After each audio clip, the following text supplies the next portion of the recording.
సిలువలో పలికిన రెండో మాట మనం ధ్యానం చేసుకుందాం. యేసుక్రీస్తు వారి కోసం ఆలోచిస్తే ఆయన జీవితం చాలా ప్రత్యేకమైనది. ఆయన పుట్టుక ప్రత్యేకమైనది. ఆయన జీవితంలో ప్రతి సందర్భం కూడా ప్రత్యేకమైనది. ఆయన మరణం, ఆయన తిరిగి లేవట అన్నీ కూడా చాలా ప్రత్యేకమైనవి. అన్ని సాధారణ మనుషులకు జరిగినట్లుగా జరగలేదండి. అన్ని ప్రవచనాత్మకంగా లేఖనాల ప్రకారం కొన్ని వేల సంవత్సరాల క్రిందటే ఆయన గురించి ప్రతిదీ కూడా లేఖనాల ప్రకారం జరిగాయి. అందుకే యేసుక్రీస్తు వారు మాట్లాడుతుంటే ఈయన మరీ కుమారుడు కాడా, ఈయన వడ్లవాణి కుమారుడు కాడా, ఇతని సహోదరులు మనతో కూడా ఉన్నారు కదా, ఇతనికి ఇంత జ్ఞానం ఎక్కడి నుండి వచ్చింది అని ఆశ్చర్యంగా ఉన్నవారు అందరూ కూడా యేసుక్రీస్తు వారి గురించి చెప్పుకునేవారు. అయితే ఆయన చనిపోయే ముందు మనకి చివరి సందేశంగా ఇస్తున్న 7 మాటలు కూడా చాలా ప్రత్యేకమైనవండి. సాధారణంగా మరణించే వ్యక్తి నుండి వచ్చే చివరి మాటలకి మనుషులు చాలా ప్రాముఖ్యతనిస్తారు. ఎందుకంటే అవే వారి చివరి మాటలు కనుక.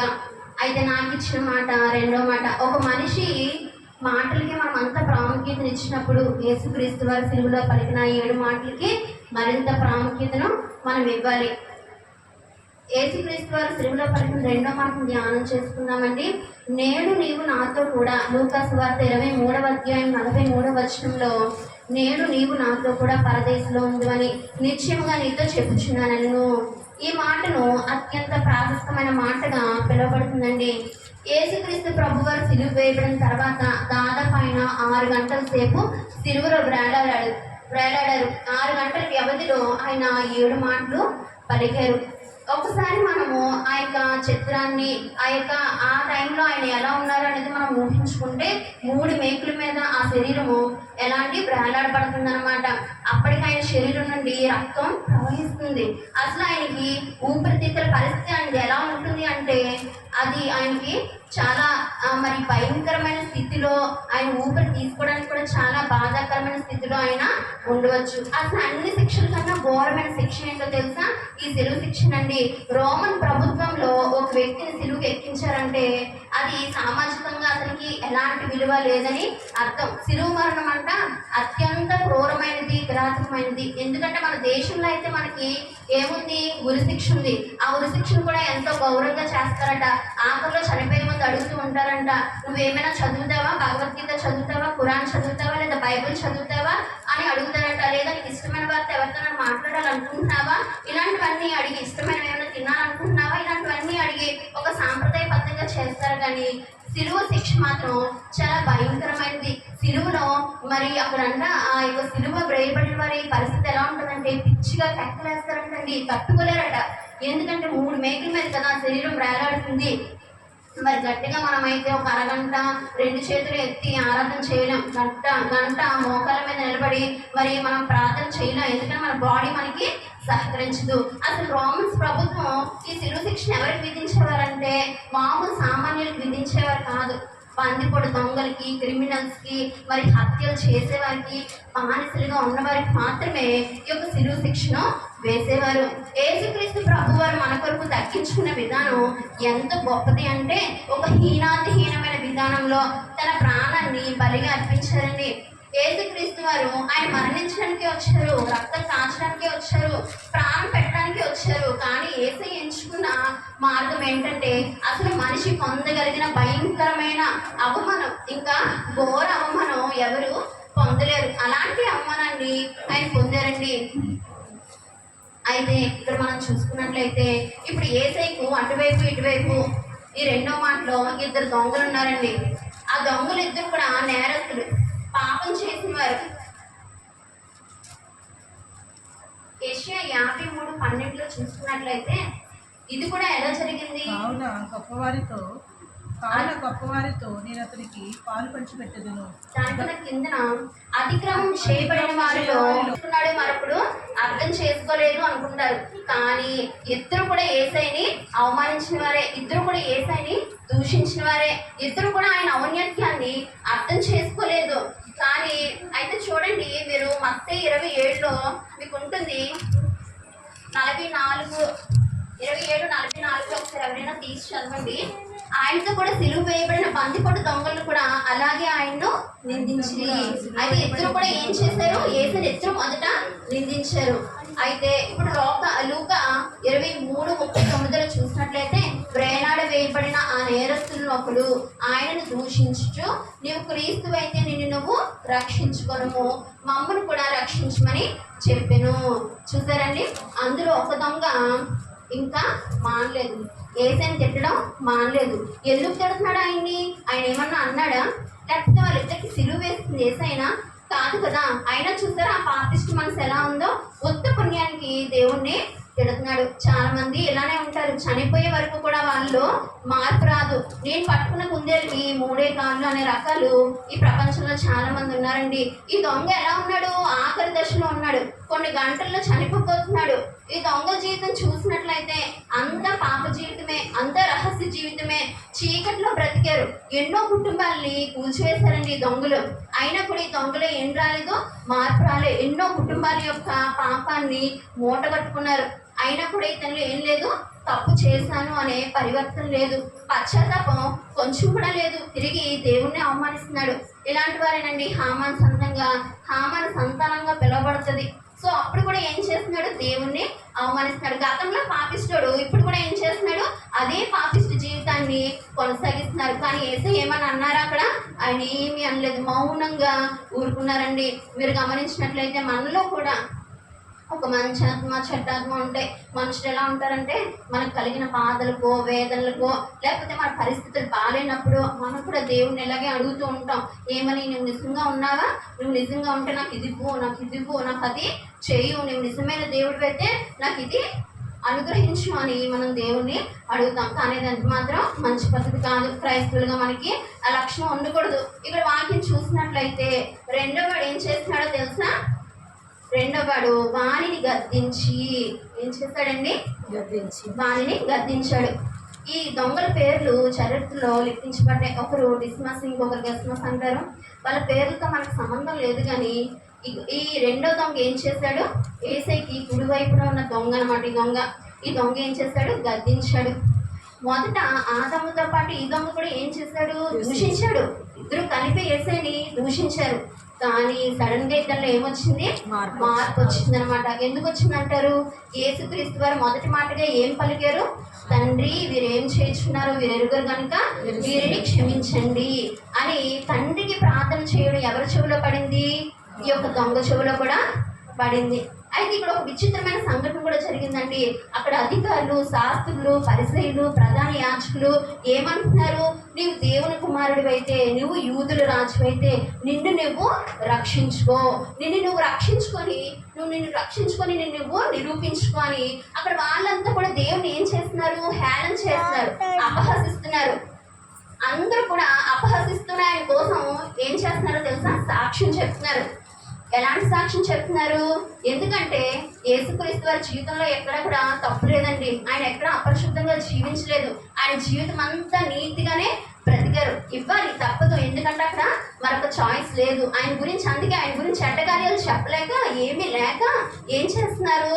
ఆయన గురించి అపహసిస్తూనే, తిడుతూనే ఒక పక్క ఏం చేస్తున్నారు? సాక్ష్యం చెప్తున్నారు. ఇవన్నీ కూడా ఎవరు వింటున్నారు?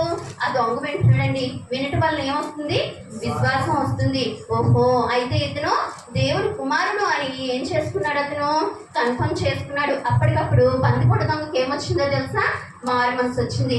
ఏమంటున్నాడు ఈ దొంగ వెంటనే? నీవు అదే శిక్షలో ఉన్నావు. ఆ పక్కన దొంగతో అంటున్నాడు, నీవు అదే శిక్షలో ఉన్నావు కనుక దేవునికి భయపడవా? ఓకే, మనకైతే ఇది న్యాయమే, మనకి తగిన ఫలం మనము పొందుచున్నాము. ప్రతి యాక్షన్కి ఏముంటుంది? రియాక్షన్ అనేది కంపల్సరీ ఉంటుంది. ఈయన ఏ తప్పిదము చేయలేదని చెప్పి ఏం చేశారు? గర్జించాడు. ఆ పక్కన దొంగకి ఏం చేస్తున్నాడు? సువార్త చేస్తున్నాడు, భయం నేర్పిస్తున్నాడు, భక్తి నేర్పిస్తున్నాడు. అన్ని సిలువలోనే, ఇవన్నీ సిలువలోనే జరుగుతున్నాయండి. ముందు ఇతను కూడా ఏం చేశాడు? దూషించాడు. కానీ వినడం వల్ల ఏమొచ్చింది? విశ్వాసం వచ్చింది, మారు మనసు వచ్చింది. యేసయ్యను ఏం చేశాడు? హృదయంలో చేర్చుకున్నాడు. ఏమని సాక్ష్యం చెప్తున్నాడు చూడండి. నీవు నీ రాజ్యంలోకి వచ్చినప్పుడు, యేసు వైపు చూసి నీవు నీ రాజ్యంలోకి వచ్చినప్పుడు నన్ను కూడా జ్ఞాపకం చేసుకొనమనెను. అపోస్తులు కూడా ఇవ్వలేదండి యేసయ్య కొరకు ఈ సాక్ష్యం. యేసయ్య 12 మంది శిష్యులు కూడా యేసయ్య కొరకు ఇలాంటి సాక్ష్యం ఇవ్వలేదు. కానీ దొంగ ఇచ్చాడండి. అక్కడ ఉన్న అంతమంది అధికారుల మధ్య, అంతమంది ప్రజల మధ్య దొంగ భయపడలేదు. భయపడకుండా ఏం చేశాడు? యేసయ్య కొరకు ఈయన దేవుడు, ఈయన రాజు, ఈయన దేవుని కుమారుడు అని ఎవరు గుర్తెరిగారు? అందరి ముందర భయం లేకుండా ఈ యొక్క దొంగ మాట్లాడుతున్నాడు. ఆత్మజ్ఞానం అందరికీ అర్థం కాదండి. ఇదే వాక్యాన్ని భౌతికంగా కూడా ఆలోచిస్తారు. ఆయనకు రాజ్యం ఉందని, ఆయన రాజ్యం రాబోతుందని ఎవరు గ్రహించారు? ఈ యొక్క దొంగ గ్రహించాడు. ఈయన దేవుని కుమారుడు అని గుర్తెరిగాడు. పాపమే దరిద్రం, పరిశుద్ధతే ఐశ్వర్యం అని తక్కువ టైంలో ఎవరు అర్థం చేసుకున్నారంటే ఈ యొక్క దొంగ అర్థం చేసుకున్నాడు. అర్థం చేసుకున్న వెంటనే యేసయ్య వైపు తిరిగి ఏమంటున్నాడు? నీ రాజ్యంలోకి వచ్చినప్పుడు నన్ను జ్ఞాపకం చేసుకో అని అంటున్నాడు. జ్ఞాపకం అంటే నాకు ఒక మాట గుర్తొస్తుందండి. మరి పాత నిబంధన గ్రంథంలో యోసేపు గారు ఉంటారు. ఆయన చెరసాలలో ఉంటారండి, జైల్లో ఉంటారు. ఆయనకి కళలు వాటి యొక్క భావాలు చెప్పగలిగే గొప్ప తలాంత్ ఉంది. ఆయన దగ్గరికి ఇద్దరు పాందైకులు వచ్చినప్పుడు ఇద్దరికి ఆయన ఆ యొక్క కళల గురించి చెప్తారు. ఒక పాందైకుడు వెళ్ళిపోతున్నప్పుడు పాందైకుల అధిపతికి ఈ యొక్క యోసేపు అంటారు, నువ్వు మళ్ళా నీ ఉద్యోగంలోకి వెళ్ళిపోతున్నావు కదా, ఈ జైలు నుండి విడుదలైపోయి నన్ను జ్ఞాపకం చేసుకో. ఎందుకంటే నేను ఇక్కడ ఏ తప్పు చేయలేదు, ఈ జైల్లో నేను ఏ పొరపాటు చేయకుండానే శిక్ష అనుభవిస్తున్నాను అని ఈ యొక్క యోసేపు అతన్ని అడిగినప్పుడు అతని బ్యాడ్ లక్ ఏంటో కానీ ఆ క్షణంలో ఆ యొక్క పాందైకుల అధిపతి బయటికి వెళ్ళగానే యోసేపుని మర్చిపోతాడండి. మనుషులు మర్చిపోతారు. మనం చాలాసార్లు మనుషుల దగ్గరికి వెళ్ళి మాకు సహాయం చేయండి అని మనం అడిగినప్పుడు వాళ్ళకి గుర్తుండొచ్చు, ఉండకపోవచ్చు, జ్ఞాపకం చేసుకోవచ్చు, చేసుకోకపోవచ్చు. కానీ దేవుడు మనల్ని జ్ఞాపకం చేసుకుంటారు. అప్పుడు కూడా 2 ఏళ్ళు ఈ యొక్క యోసేపుని మర్చిపోతారండి. కానీ దేవుడు సరైన సమయంలో యోసేపు గారికి సింహాసనాన్ని ఇస్తారు. ఎప్పుడైతే నువ్వు నన్ను జ్ఞాపకం చేసుకో అనగానే యేసయ్య ఏం చేస్తారో తెలుసా? 3.5 సంవత్సరాలు నేను మినిస్ట్రీ నడిపించాను కదా, 3.5 సంవత్సరాలు నేను మరి పరిచయం చేశాను కదా, ఎక్కడికి వెళ్ళావు, ఏం చేస్తావు ఇన్ని రోజులు అని దేవుడు దొంగని అడగలేదు. దొంగ ఎప్పుడైతే తన పాపాన్ని ఒప్పుకున్నాడో, తన అతిక్రమంను ఒప్పుకున్నాడో, అందరి ముందులైన దేవుడు అని ఒప్పుకున్నాడో, వెంటనే ఆయనకి ఏమొచ్చింది? మరి పరదైసు వచ్చిందండి. యేసయ్య మన గతాల్ని తవ్వరు. మనుషులైతే మరి మనం అడిగినప్పుడు వారు మన యొక్క గతం తవ్వచ్చు, ఎప్పుడో జరిగిపోయిన వాటిని తీస్తూ ఉంటారండి. క్రైస్తవులు కూడా క్షమించుకోలేని రోజుల్లో మనము ఉన్నాము. మరి మన యొక్క గతాలు తవ్వుతూ ఉంటారు. ఎప్పుడో 2 ఏళ్ళ కిందటివి, 5 ఏళ్ళ కిందటివి జరిగిపోయిన వాటిని అన్నింటినీ కూడా తీస్తూ ఉంటారు. కానీ యేసయ్య మన యొక్క గతం ఆయనకి అనవసరం. ప్రతి మనిషి కూడా ఈ ప్రపంచంలో ఏ ఒక్కరు కూడా మరి పర్ఫెక్ట్ కాదండి. ఒక్క నీతిమంతుడు అయినవాడు ఆ యొక్క యేసుక్రీస్తు వారు మాత్రమే. అందరూ పాపం చేసి ఆయన అనుగ్రహించి మహిమను పొందుకోలేకపోతున్నారని ఆయనే అంటున్నారు. ఎవరు పరిశుద్ధులు కారు. దేవుడు మరి వెంటనే ఏం చేశారు? అతనికి రక్షణ ఇచ్చారు. ప్రేమ అడ్డు పెట్టేది కాదండి, స్వీకరిస్తుంది, క్షమిస్తుంది, మనిషి యొక్క జీవితాన్ని మారుస్తుంది. ఈ దొంగ ఏం చేశాడు? పశ్చాత్తాప పడ్డాడు. ఈయన నీతిమంతుడు అని గ్రహించాడు. వెంటనే యేసయ్యని జ్ఞాపకం చేసుకోమన్నప్పుడు ఆ దొంగ నేరాలన్నీ కూడా ఏమయ్యాయి? క్షమించబడ్డాయి. చాలా మంది అంటారు ఈ దొంగకి వెంటనే రక్షణ వచ్చేసింది, బాప్తిజం లేకుండా వచ్చేసింది అని. కానీ బాప్తిజం అప్పటికి కూడా అమల్లోకి రాలేదు. యేసయ్య తిరిగి లేచిన తర్వాత శిష్యులతో అంటారు, నమ్మి బాప్తిజం పొందినవాడు ప్రతి ఒక్కడు కూడా రక్షించబడతాడు అని. కానీ దొంగకు అక్కడ ఒకవేళ ఆజ్ఞ లేకపోయినప్పటికీ దొంగకు అక్కడ సమయం ఎంత మాత్రమూ లేదు. దొంగ కరెక్ట్ టైంలో కరెక్ట్ పర్సన్ దగ్గరికి వచ్చి కరెక్ట్ ప్రార్థన చేశాడండి. అందుకే అంటున్నారు కదా, గెత్సేమనీలో ప్రార్థన చేస్తున్నప్పుడు నీ అద్వితీయ కుమారుని ఎరుగుటయే నిత్య జీవము అని. ఈ దూషించిన దొంగ విషయంలో యేసయ్య ఏం చేయలేదు? మారు మాట్లాడలేదు. అలాగే పశ్చాత్తాపడి శరణ వేడుకుని క్షమించమని అడిగిన ఈ యొక్క దొంగ విషయంలో ఏం చేశారు? ఆయన పరలోక రాజ్యం ఇచ్చారు, పరదేశం ఇచ్చారు. ఆయన ఎంత క్షమాపణ గుణం కలిగి ఉన్నారు అంటే ఆయన చూడండి, ఇది చాలా వర్ణాతీతం అండి. ఎవరైనా మనల్ని దూషించారు, తిట్టుకుంటున్నారు, ఎవరైనా మనల్ని బాధపడుతున్నారు అంటే మనం భరించలేం. అలాంటిది దేవుడు ఆ సిలువలో అంత బాధని భరిస్తూ కూడా ఈ యొక్క దొంగ వేడుకొనగానే ఏం చేశారండి? పరదేశిని ఇచ్చారు. ఇటువంటి లక్షణాలు, యేసయ్య లాంటి లక్షణాలు మనం కూడా కలిగి ఉన్నప్పుడు, ఆయన బిడ్డలమని మనం చెప్పుకుంటున్న మనము, ఆయన రక్తంలో పారి భాగస్తులుగా అవుతున్న మనము, ఆయన వంశస్థులమని అనిపించుకుంటున్న మనం కూడా ఈ సుగుణాల్లో కలిగి ఉండాలి. యేసయ్య మొదటి మాటకి ఏం చెప్పారు? తండ్రి మీరు ఏం చేస్తున్నారో మీరు ఎరుగురు అని థియరిటికల్గా చెప్పారు. 2వ మాటలో ఆయన ఏం చేశారు? చేసి చూపించారు.